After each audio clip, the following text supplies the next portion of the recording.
Alors c'est l'été et souvent on voit approcher la rentrée et on a surtout envie de faire le point, de se donner des nouveaux objectifs, ou de se dire voilà je vais faire ça, ça et ça. Et puis on se rend compte que dès que septembre commence, on est repris par le mouvement et on oublie de prendre du temps pour soi. Ce temps qu'on a peut-être pu prendre pendant les vacances. Alors moi j'appelle ça l'égoïsme positif. Alors quand je parle d'égoïsme, tout le monde vous dit ah mais non mais je ne veux pas être égoïste. Mais en fait être égoïste de manière positive, c'est se donner du temps. C'est se donner de l'importance. C'est pouvoir être là, juste là, et être avec soi-même, pour faire le point, pour prendre un peu de distance, mais aussi pour se donner des moments de se laisser aller, de se laisser emporter, de contempler, même peut-être de lire, mais de pouvoir être la personne la plus importante pour soi, c'est être un ami à qui je ne veux que du bien. Et souvent on oublie d'être son propre ami, et on est souvent beaucoup plus son ennemi.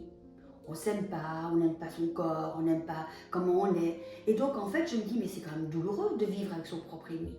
Alors je pense qu'il est bien de devenir son ami. Son ami en s'acceptant avec ses qualités, ses défauts, ses faiblesses. Et puis quand on les accepte, alors on peut les changer.